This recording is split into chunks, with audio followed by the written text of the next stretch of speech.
Buat yang mau dibacain jangan lupa subscribe. Sekarang kita masuk ke episode 3 buku Atomic Habits karya James Clear. Buat yang belum dengerin episode 1 dan 2, aku saranin untuk dengerin dulu biar nyambung. Episode 3, masalah 2. Meraih sasaran hanya perubahan sesaat. Bayangkan ada ruangan yang berantakan dan sasaran Anda adalah merapikannya. Bila mendapat tenaga untuk merapikannya, Anda akan memiliki ruang yang bersih untuk saat ini.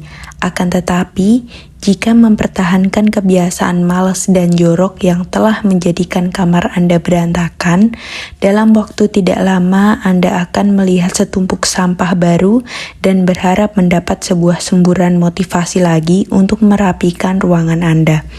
Anda akan terus mengejar hasil yang sama karena tidak pernah mengubah sistem di baliknya. Anda mengobati gejala tanpa mengatasi sumber penyebabnya. Meraih sasaran hanya mengubah hidup Anda untuk sesaat. Itu kontraintuitif dengan perbaikan. Kita mengira yang perlu diubah adalah hasil, padahal masalah tidak terletak pada hasil. Yang sungguh perlu kita ubah adalah sistem-sistem yang menyebabkan hasil-hasil tersebut. Ketika memecahkan masalah di tingkat hasil, Anda hanya memecahkan masalah untuk sementara. Agar dapat menjadi lebih baik, Anda perlu memecahkan masalah di tingkat sistem. Benahi masukan, maka keluaran akan menjadi benar dengan sendirinya. Masalah 3. Sasaran membatasi kebahagiaan Anda. Pengandaian tersirat di balik setiap sasaran adalah sebagai berikut. Begitu aku meraih sasaranku, aku akan bahagia. Masalah dalam mentalitas yang mendahulukan sasaran adalah Anda terus menjauhkan diri dari kebahagiaan sampai Anda beralih ke tonggak sasaran berikutnya. Saya berkali-kali dan tak terhitung banyaknya terperosok dalam jebakan ini. Selama bertahun-tahun, kebahagiaan selalu menjadi sesuatu yang ingin saya nikmati di masa mendatang. Saya berjanji pada diri sendiri bahwa begitu masa otot saya naik 10 kg atau setelah bisnis saya diulas di New York Times, saya baru akan beristirahat sejenak. Lebih lanjut, sasaran menciptakan konflik entah ini atau itu. Entah Anda meraih sasaran dan sukses atau Anda gagal dan merasa kecewa. Anda secara mental memasang kotak untuk mengurung diri dalam versi kebahagiaan yang sempit. Ini menyesatkan. Mustahil jalan Anda sesungguhnya dalam hidup akan tetap sesuai dengan apa yang ada di benak Anda ketika menetapkan sesuatu sasaran. Membatasi kepuasan Anda berdasarkan satu skenario tidaklah masuk akal ketika ada banyak jalan lain yang dapat ditempuh untuk meraih kesuksesan. Mentalitas mendahulukan sistem menyediakan antidot untuk ini. Ketika Anda jatuh cinta pada proses, bukan pada produk, Anda tidak harus menunggu ketika ingin memberi kesempatan kepada diri sendiri untuk bahagia. Anda dapat merasa puas kapanpun ketika sistem Anda berjalan. Dan sistem dapat menjadi sukses dalam banyak bentuk beragam, tidak hanya yang pertama kali Anda bayangkan. Masalah 4. Sasaran tidak bersesuaian dengan kemajuan jangka panjang. Akhirnya pola pikir berorientasi sasaran dapat menciptakan efek yo-yo. Banyak atlet lari berlatih keras selama berbulan-bulan, tapi begitu berhasil melintasi garis finish, mereka berhenti berlatih. Lomba itu tak lagi menjadi motivasi mereka. Ketika semua kerja keras Anda difokuskan pada sasaran tertentu, apa yang tersisa untuk mendorong maju Anda setelah sasaran itu tercapai? Itulah sebabnya banyak orang kembali ke kebiasaan-kebiasaan lama setelah suatu sasaran tercapai. Tujuan menetapkan sasaran adalah memenangkan pertandingan. Tujuan membangun sistem adalah terus berprestasi dalam olahraga yang sama. Pemikiran jangka panjang yang sejati adalah berpikir dengan sedikit sasaran. Orang tidak bicara tentang kesuksesan tunggal, orang bicara tentang siklus perbaikan yang tiada akhir dan terus-menerus. Akhirnya, komitmen Anda terhadap proseslah yang akan menentukan kemajuan Anda.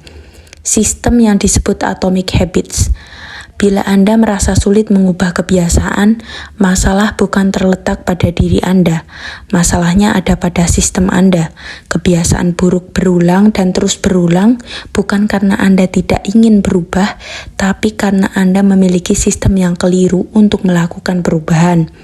Anda mencapai level sasaran, Anda jatuh di level sistem, berfokus pada sistem keseluruhan, bukan sasaran tunggal, adalah salah satu tema pokok buku ini.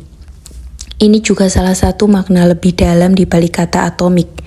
Anda sekarang mungkin sadar bahwa atomic habit merujuk ke suatu perubahan sangat kecil, peralihan sangat remeh, perbaikan yang hanya 1%. Namun atomic habit bukan hanya kebiasaan-kebiasaan lama manapun kendati kecil. Atomic habit adalah kebiasaan-kebiasaan kecil yang merupakan bagian dari sistem yang lebih besar. Sama seperti atom-atom yang membentuk molekul, atomic habit adalah unsur pembentuk hasil yang luar biasa. Kebiasaan itu seperti atom dalam hidup kita. Tiap kebiasaan merupakan satuan mendasar yang ikut membentuk perbaikan secara keseluruhan. Pada awalnya, rutinitas sangat kecil ini terkesan tak bermakna, tapi berjalan dengan waktu akan saling membangun dan menjadi bahan bakar untuk kemenangan-kemenangan.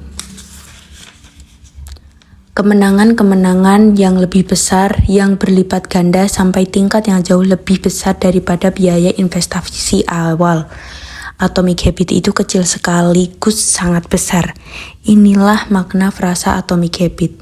Praktik teratur atau rutin yang tak hanya kecil serta mudah dilaksanakan, tapi juga sumber kekuatan yang luar biasa. Komponen sistem pertumbuhan dengan bunga majemuk. Ringkasan bab 1. 1. Kebiasaan adalah bunga majemuk dalam proses perbaikan diri menjadi 1% lebih baik setiap hari, ikut berperan dalam kemajuan besar jangka panjang. Kedua, kebiasaan itu seperti pedang dengan dua sisi. Kebiasaan bisa menguntungkan, dapat menjadi teman atau menjadi lawan. Itulah sebabnya kita wajib memahami seluk-beluknya. Yang ketiga, perubahan-perubahan kecil seringkali terlihat tidak memberikan perbedaan sampai Anda menembus ambang batas kritis. Hasil paling dahsyat dalam proses bunga majemuk tidak langsung terjadi. Anda perlu bersabar. Yang ketiga, atomic habit adalah kebiasaan kecil yang merupakan bagian dari sistem yang lebih besar. Sama seperti atom ikut membangun molekul, atomic habit adalah unsur membangun hasil-hasil yang menakjubkan. Yang kelima, jika menginginkan hasil yang lebih baik, jangan memusingkan sasaran dahulu. Sebagai gantinya, berfokuslah pada sistem Anda. Yang selanjutnya, Anda tidak mencapai level sasaran. Anda jatuh di level yang sistem. Bab 2. Bagaimana kebiasaan membentuk identitas Anda dan sebaliknya. Mengapa mudah sekali mengulang kebiasaan-kebiasaan buruk dan sulit sekali membentuk kebiasaan-kebiasaan baik? Tidak banyak hal yang dapat memberikan dampak lebih dahsyat pada hidup Anda selain memperbaiki kebiasaan-kebiasaan sehari-hari Anda. Namun ada kemungkinan pada tanggal yang sama tahun depan Anda masih mengerjakan hal yang sama, bukan sesuatu yang lebih baik. Orang sering merasa sulit mempertahankan kebiasaan-kebiasaan baik lebih dari beberapa hari, bahkan dengan upaya yang tulus dan terkadang dengan dorongan motivasi sesaat. Kebiasaan seperti berolahraga, bermeditasi, menulis buku harian, dan memasak adalah sesuatu yang menyenangkan selama sehari 2 hari, tapi setelah itu menjadi sesuatu yang mengganggu. Bagaimanapun begitu terbentuk, kebiasaan itu terkesan melekat untuk selamanya. Terutama kebiasaan-kebiasaan yang tidak diinginkan. Meskipun kita benar-benar menginginkannya, kebiasaan tidak sehat seperti mengonsumsi junk food, terlalu lama menonton televisi atau main ponsel, duduk melamun, dan merokok bisa terasa mustahil dihilangkan. Mengubah kebiasaan menjadi sulit karena 2 alasan. Yang pertama, kita berusaha mengubah sesuatu tapi salah sasaran, dan yang kedua, kita berusaha mengubah kebiasaan dengan cara yang keliru. Dalam bab ini, saya akan membahas poin pertama. Dalam bab-bab selanjutnya, saya akan menjelaskan poin kedua. 3 lapisan perubahan perilaku. Yang terdalam adalah identitas, yang kedua proses, dan yang terakhir adalah hasil. Ada 3 lapisan dalam perubahan perilaku. Perubahan pada hasil, perubahan dalam proses, atau perubahan dalam identitas. Kesalahan pertama kita adalah berusaha mengubah sesuatu tapi salah sasaran. Untuk memahami apa yang saya maksudkan, pertimbangkan ada 3 lapisan tempat perubahan dapat terjadi. Anda bisa membayangkan seperti lapisan-lapisan dalam sebutir bawang. Lapisan pertama mengubah hasil Anda. Lapisan ini terkait dengan mengubah hasil, menurunkan berat badan, menerbitkan buku, memenangkan kejuaraan. Kebanyakan sasaran yang Anda tetapkan berhubungan dengan lapisan perubahan ini. Lapisan kedua adalah mengubah proses Anda. Lapisan ini terkait dengan mengubah kebiasaan dan sistem, menerapkan rutinitas baru di tempat olahraga, merapikan meja kerja supaya aliran kerja lebih baik, mengembangkan latihan meditasi. Kebanyakan kebiasaan yang Anda bangun terkait dengan lapisan ini. Lapisan ketiga dan paling dalam adalah mengubah identitas Anda. Lapisan ini terkait dengan mengubah keyakinan, pandangan Anda tentang dunia, citra diri Anda, penilaian Anda terhadap diri sendiri dan orang lain. Sebagian besar keyakinan, asumsi, dan kecenderungan yang Anda pegang terkait dengan lapisan ini. Hasil adalah hal-hal yang Anda dapatkan, proses terkait dengan apa yang Anda lakukan, identitas terkait dengan apa yang Anda yakini. Dalam hal membangun kebiasaan-kebiasaan yang tahan lama, membangun sistem perbaikan 1%, masalahnya bukan hanya lapisan 1, lebih baik atau lebih buruk daripada lapisan lain. Semua tingkat perubahan berguna dengan caranya sendiri-sendiri. Masalahnya ada pada arah perubahan. Banyak orang memulai proses pengubahan kebiasaan dengan berfokus pada apa yang ingin mereka raih.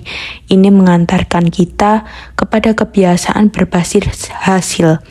Alternatifnya adalah membangun kebiasaan berbasis identitas.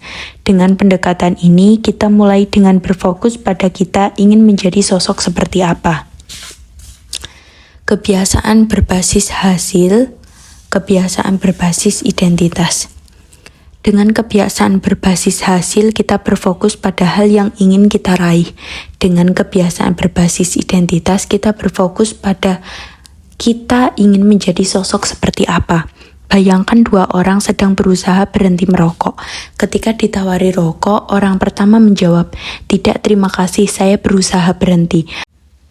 Kedengarannya seperti jawaban yang masuk ke akal. Padahal orang ini masih percaya bahwa dia adalah perokok yang sedang berusaha melakukan hal lain. Dia berharap perilakunya berubah sembari membawa keyakinan yang sama. Orang kedua menolak dengan berkata, "Tidak, terima kasih, saya bukan perokok." Itu perbedaan kecil, tapi pernyataan ini mengisyaratkan perubahan identitas. Merokok adalah bagian dalam kehidupan lama, bukan kehidupan saat ini. Dia tak lagi mengidentifikasikan diri sebagai orang yang merokok. Kebanyakan orang bahkan tidak mempertimbangkan perubahan identitas ketika mereka menetapkan ingin memperbaiki diri. Mereka hanya berpikir, "Aku ingin menjadi langsing," yang mana ini adalah hasil. Dan kalau bertahan pada diet ini, aku akan menjadi langsing, yang mana ini adalah proses. Mereka menetapkan sasaran dan menentukan aksi-aksi yang harus mereka ambil untuk meraih sasaran itu tanpa mempertimbangkan keyakinan-keyakinan yang mendorong aksi-aksi itu. Mereka tidak pernah mengubah cara pandang pada diri sendiri dan mereka tidak sadar bahwa identitas lama mereka dapat menyambut rencana baru mereka untuk berubah. Di balik setiap sistem aksi terdapat sistem keyakinan. Sistem demokrasi misalnya, didasarkan pada keyakinan seperti kebebasan, kekuasaan mayoritas, dan keadilan sosial. Sistem kediktatoran memiliki seperangkat keyakinan yang sangat berbeda, misalnya otoritas mutlak dan kepatuhan ketat. Anda dapat membayangkan banyak cara untuk berusaha membuat lebih banyak orang menggunakan hak suara dalam demokrasi, tapi perubahan perilaku seperti itu tidak akan pernah tinggal landas dalam kediktatoran. Itu bukan identitas sistem tersebut. Pemilihan umum adalah hal yang mustahil di bawah seperangkat keyakinan tertentu. Pola serupa berlaku entah kita bicara tentang individu, organisasi, atau masyarakat. Ada seperangkat keyakinan dan pengadaian yang membentuk sistem. Identitas di balik kebiasaan-kebiasaan. Perilaku yang tidak bersesuaian dengan diri tidak akan tahan lama.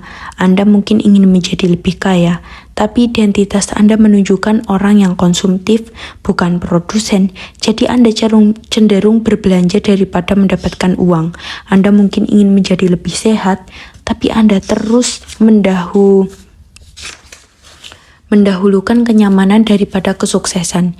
Jadi Anda cenderung bermalas-malasan daripada berolahraga. Mengubah kebiasaan itu sulit jika Anda tidak pernah mengubah keyakinan mendasar yang mengantar ke perilaku lama. Anda mempunyai sasaran baru dan rencana baru, tapi Anda tidak mengubah siapa Anda. Terima kasih yang udah dengerin. Jangan lupa subscribe, like, komen, dan share. Dan silahkan ditunggu dan didengarkan untuk episode keempat. Terima kasih.